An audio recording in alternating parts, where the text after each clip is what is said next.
A Noological Manual 2. Humanism and Humanity. Linked to this modern individualism is humanism. In other words, the belief in humanity. It is, after all, as a bearer of a small dose of humanity that the individual can claim their many rights. During my time on YouTube, I wrote a little bit about this social construction and chimera relating to the Stirner, to a friend of mine there. This is what I wrote. It seems pretty clear that Stirner sees God as a chimera, or cogs in the head. He never justified this with an argument, but assumes that it is obvious that his readers are materialists. A hesitant and considering reader could argue that materialism is Stirner's own chimera. It is more interestingly that he sees such a concept as humanity as a chimera of religious character.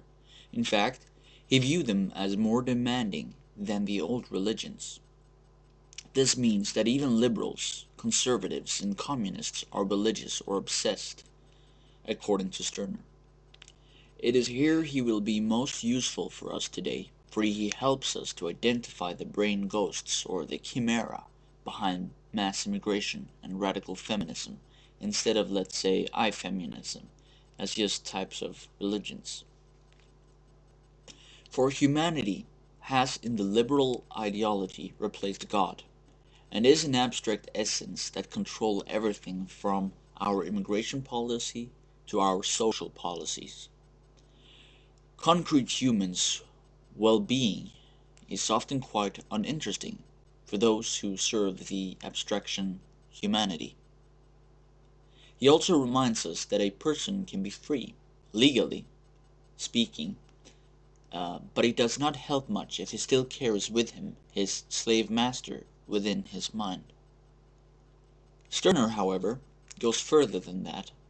He also sees moral, law, nation, family, and the right of ownership as brain ghosts. Today you might use the term social constructions. Stirner is here, however, more ambivalent. On the one hand, you can have feelings for your family and then it's not a brain ghost but concrete. Or you can submit to the family even though you really do not want to, and in that case it's a chimera or a brain ghost. It is worth noting that even in the traditional worldview, concepts reminds of liberalism's humanity, but then usually with an explicit link to spirituality and what's sacred. Linked to humanity and the individual is egalitarianism.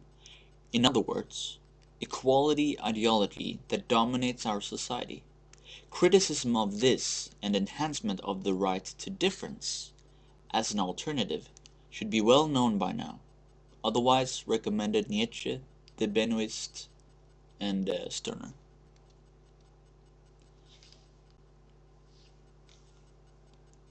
One law for lion and ox is oppression.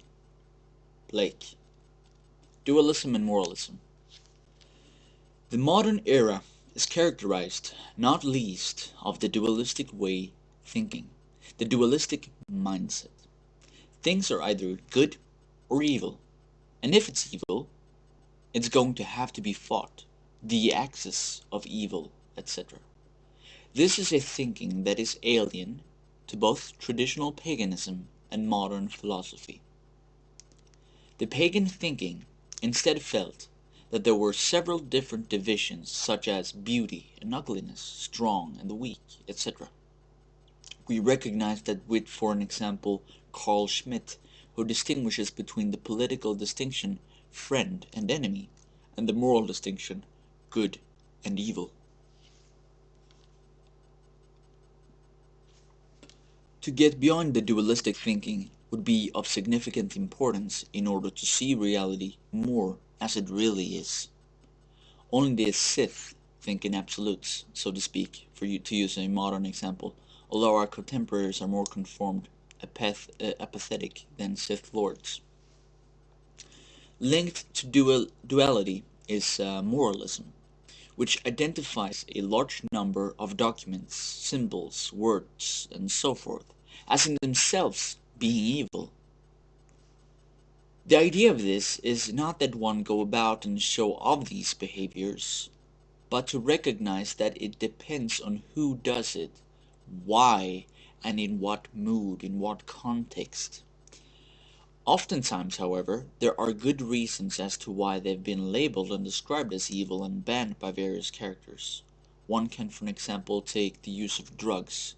There is an obvious difference between a shaman, who used drugs for religious reasons, and a drunken loser who drank up his family's money.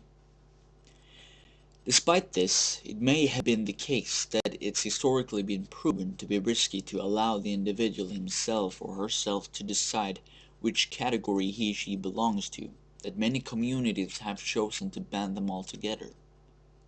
This is expressed in the Indian tradition, without major element of moralism, and in a way that reminds of Max Stirner.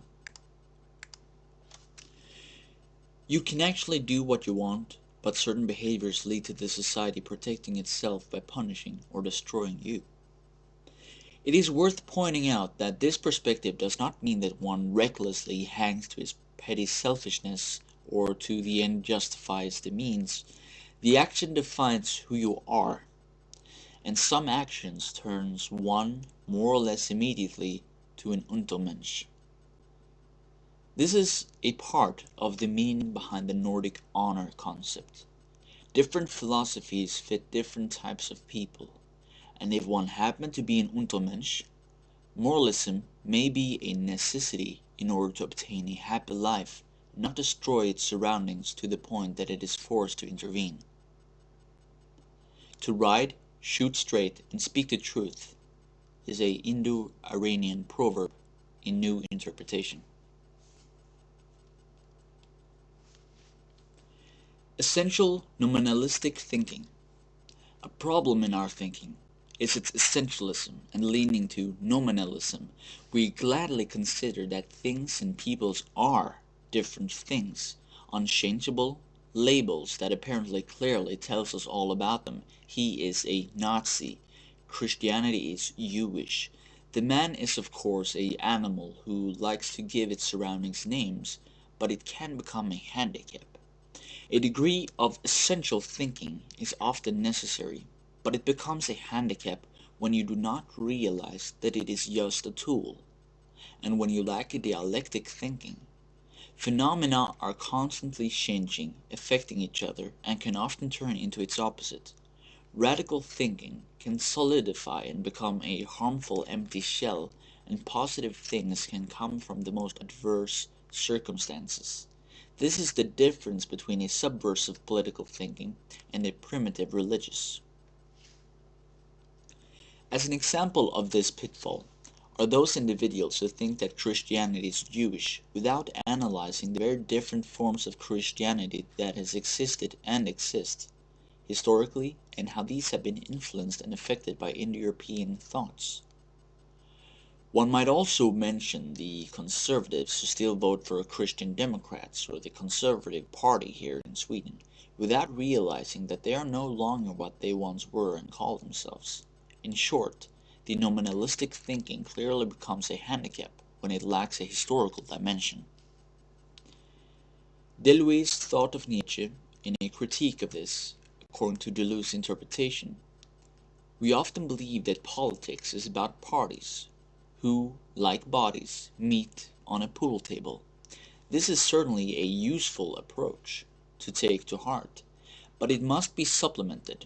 For Deleuze, it is rather about energy fields, which affects the balls, an approach he shares with metapolitics. Linked to this is the distinction between quantity and quality of thought. And boast of natural science, which we are often thinking in quantitative terms. We expect therefore soldiers, voters, money, and other things, plural quantity, equally important. Key word would be to determine their qualitative characteristics, quality and quantity. Dialectic and constantly changing.